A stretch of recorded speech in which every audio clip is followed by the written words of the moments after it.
Welcome to the Jill on Money Show. It's Thursday, August 24th, and Mark and I are on vacation. That doesn't matter. We're still putting a whole bunch of episodes in the can so that you never have to go a day without us. If you really can't live without us, just hang out on our website, jillonmoney.com. Click the Contact Us button if you've got a question. Let us know if you'd be willing to come on the air. And don't forget, there's all sorts of great content there. There's free stuff like the weekly newsletter. There's the blog. There's resources. But most importantly, you can actually get access to us. So again, that Contact Us button is right there wherever you end up on the website. Right now, let's talk to Chris, who's on the line from Boston. What brings you to us? Yeah, so I was listening to one of your previous episodes where the caller was talking about paying off his student debt, and the interest rate was at a 4.4% interest rate, and you gave him the financial blessing to start paying off that debt sooner, which got me thinking about my own situation where, you know, at what point in time does the financial spreadsheet outweigh the kind of mental relief of paying off your debt sooner? You know what? I totally get that because it does weigh on you. You know, when you look at a lot of confidence surveys about financial situations, debt that hangs over for many years, it can be really debilitating. I get it. So, Chris, what is the outstanding amount of your student loans? So the outstanding amount is about $59,000. And private or federal? It's private. And what's the interest rate? 2.95%. Oh, low. That's good. Yes, it was. That's good. I was very happy with that. Okay. I know you hate it though, right? I do, yes.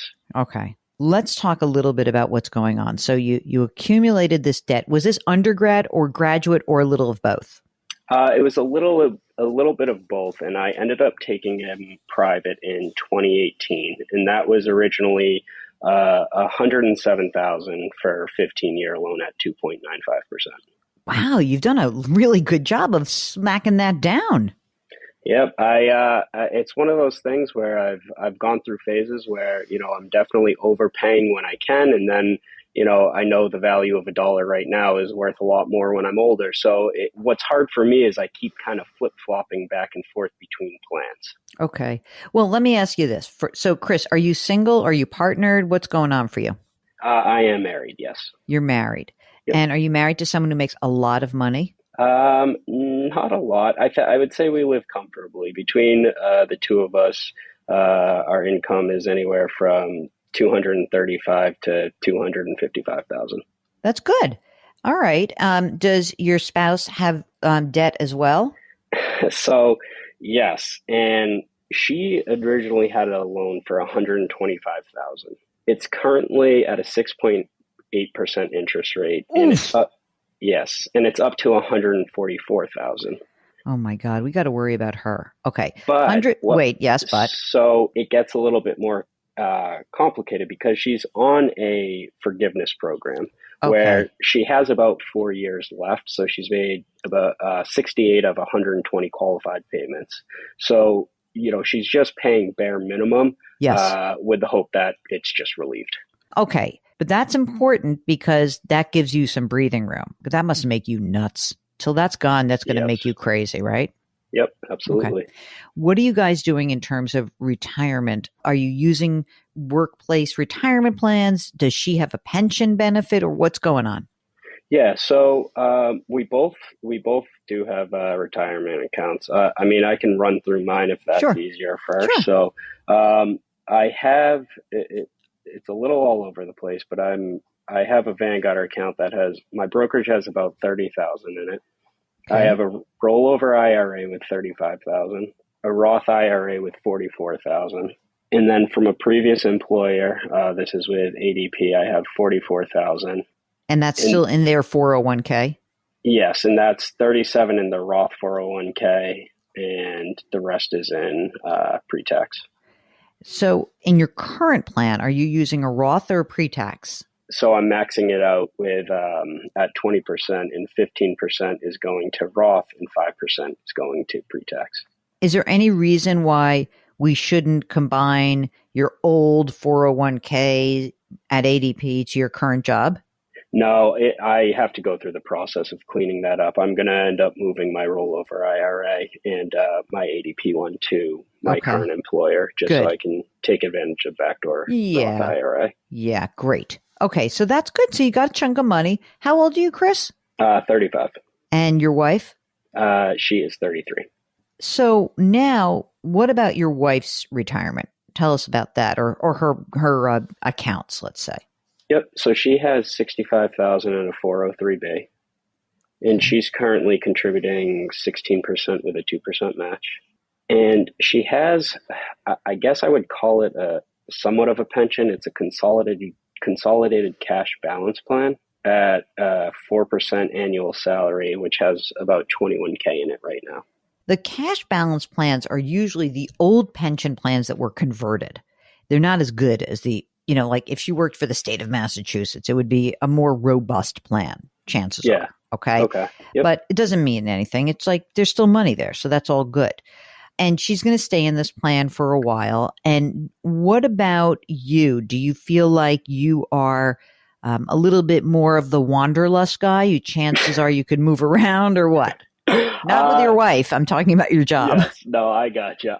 Yeah, I've had a couple of career switches, but always seem to land on my feet, which is nice. Yeah, definitely. Do you guys own or do you rent right now in Boston? So we own. Tell me about the place you own. Yeah, I bought a place about 4 years ago. Redfin estimates anywhere from 525 to 550, but I would put it at about 500K. Okay. There's 339,000 left on that, and that's a 3% 30-year. Do you think you'll stay in this place? No, ideally we would buy a different place, but hang on to this for rental properly. I mean, I think it could, cash flow at least conservatively 1,000 a month after everything. Do you guys have kids? Nope, and we are not having any. How about money in the bank? Yeah, in total we have about 75,000. So when you look ahead and you look at like everything that you have, I know the debt bothers you, but besides the debt, you feel pretty good because it seems to me like you're in a good place. Are you feeling pressure?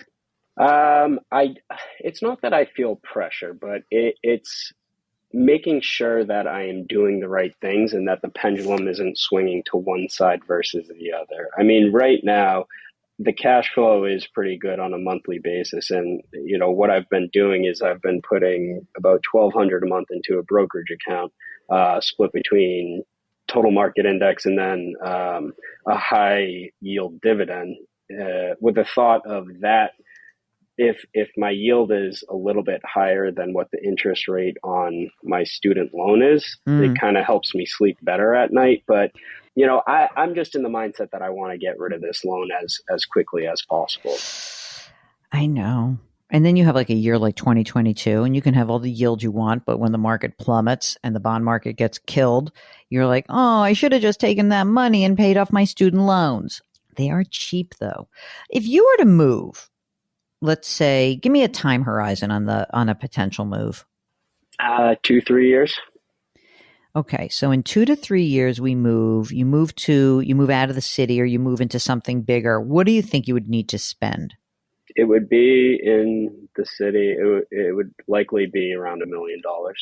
See, the thing that's weird about that, not that particular number, but the wrinkle it puts in my thinking around this, and I'll get Mark's opinion also, is that it makes it hard for me to want to pay down your debt because it almost feels like, like why am I paying down a 3% note when I really need to accumulate some money? But on the other hand, I'm hearing that you're just like bummed about this. Mark, can we pay down this 3% student loan and let Chris have a little emotional freedom or not? I mean, I wouldn't do it. I know it's driving him nuts. I know. That's why we have to think about it. I don't think it's the right financial move, especially with, going from a $500,000 house to $1 million house. And it's not like they're selling the house. They're going to keep it. So they got to come up with a lot of cash between now and then. Right. And so you see our conundrum here that if you're going to move in 2 or 3 years and it's $1 million place, we need to get 200 or 300 grand accumulated. Now you have $30,000. I don't even know if you're going to be able to hold on to the current property and hold it as rental income, because how are we going to get you into this house without a decent down payment? Yeah, it's a fair point, and again, 2-3 year would be the goal, but this is kind of the first year where we're really focusing on squirreling away as much as we can. So it's something that'll be reassessed. Is there a number at which you're going to feel less bad about your student loan? Like if it were 35,000, would you feel better right now? Like is there some number under which you would be like, oh, okay. That's okay. I can carry that. Is there something that you're in your brain you could think about?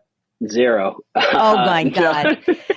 Jesus. No, I mean, I get what you're saying. I think it's just something where I'm the personality where I don't like having that debt over me. I mean, even when I do the calculations out, I think it's only like 5,000 in interest over the course of the loan, the rest of it. So yeah. Grand scheme of things, it's not that big of a deal. I understand. Okay. Our first bit of advice would be don't pay it off. If you are actually like, you know what, I'm going to pay this off, Jill. Tough luck, right? Tell me about that brokerage account. It has 30 grand in it, right? And I want to know, is there a tax liability in that account? Do you have tax gains or losses in that brokerage account? Right now in total, I think it's losses. Mark, you're going to hate this. The guy's going to pay this off. Okay. So I'm sort of like, if you already know now where our preference is, don't pay it off. If you are going to pay it off, blow out of the brokerage account, grab those losses right now, take the 30 grand and pay down the loan, cut it in half, and then keep going. Don't do another big chunk. And then you've got to just build up your liquid assets so you can buy a house, and just know in the back of your head that it may be that you can't keep the current place. You may need to sell that and come up with for your down payment, and you may need to delay by, instead of 2 to 3 years, maybe 3 to 5 years. So that's the thing. Like, I don't really want you to do it, but I hear that you're going to do it. So let's be smart about it. Let's grab your losses, and then we can replenish, and the $1,200 a month goes back into the brokerage account. Start from zero.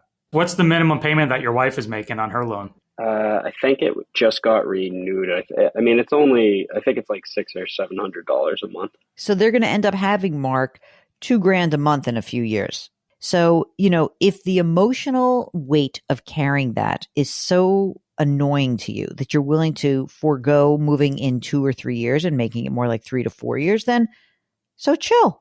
Then pay it down. Use the brokerage account. Do not use the money in the bank account. Keep that 75 grand. Okay? Because you need that.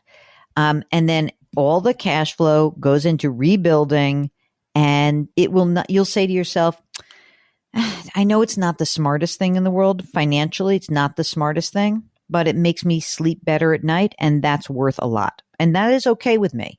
Okay. And I think, I mean, I hadn't really thought about that, about just cutting it in half. But another thing that I recently started doing, which is actually probably allowing me to sleep better at night, is I opened up a new high yield savings account, and it is specifically for a new home. And any interest that's accrued in that account, I'm putting it towards the student loan. So it incentivizes me to save more to that account, because then I will be able to pay more towards the student loan at the end of the month. Dude, you are playing some mental gymnastics there. Your back bend is beautiful, and your round off back handspring is even better. So awesome.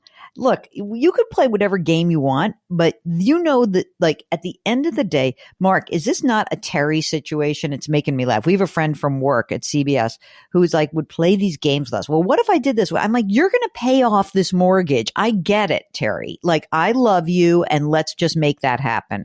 And so, Chris, I'm going to say the same thing. I don't love you yet, but I'm falling in love with you already. I get it. You hate this thing. Let's at least make a dent in it. so that you don't have to play as much mental gymnastics unless you'd like that, and move on. And it's okay.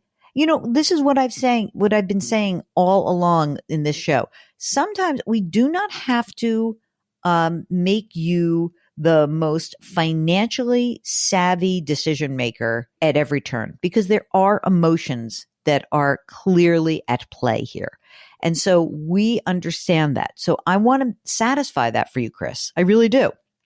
So to do that, I appreciate it. I get it. Look, there's many times where I've said this on the show before, like my greatest mistake financially is that I'm very wimpy. I do not like risk. Had I taken on more investment risk earlier in my life, I would be richer. And yet I was very, very content with the decision I made, because I don't like big downs and I don't really enjoy big ups that much. So I am your classic balanced investor. And sadly, I've been that balanced investor for a long time. So, you know, whereas people move towards balanced investor, I should have been more growth, but it didn't matter to me. I would rather work an extra year or two to make up the differential. And that was the deal that I made with myself. So if you're willing to make that deal with yourself, Chris, you say, I don't have to optimize my financial decisions. The debt really bums me out. We're going to be debt free. You're going to probably be debt free in the next few years anyway. By the time that your wife is done, your loan is going to be it's going to be peanuts. Look, who knows? Maybe you'll be making more money, and maybe, you know, things could change in your life. As long as you're willing to make the trade-off, which is I would like to feel relief on an emotional basis in exchange for maybe delaying that home purchase by a year or two, then go ahead and do that. It's fine. Nothing bad's going to happen to you.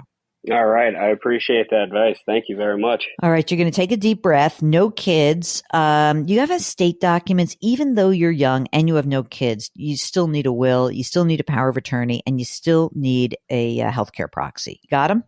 I do, yes. All right. Are you a lawyer? No, I am not. Not right. by any means. Okay. I thought I just had a little, maybe a guess. All right. Anything else for us, Chris? No, I did. You would be proud. As of last night, because I knew I was coming on, I ended up getting life insurance for myself. Oh, nice. What'd you get? $500,000. Perfect. For 30 years. 30 years. How much did that cost you for a 35-year-old healthy guy? I think it's $35 a month. Oh my God. So cheap. Good. If you would like to join us, all you need to do is go to the website, JillOnMoney.com. And while you're on the website, you may want to subscribe to the Jill on Money live service, because not only do we have access to quarterly live webinars, but we've got a whole bunch of bonus content, new stuff up there right now. Chris Guillebeau, he just wrote a new book called Gonzo Capitalism. He's the guy who wrote The $100 Startup and Side Hustle. We've got Adam Levin talking about security and cybersecurity, all this great stuff. So just go to JillOnMoney.com. Everything lives there. Okay, lift someone up, change your work, change your wealth, change your life. Thanks for listening, and we'll talk to you tomorrow.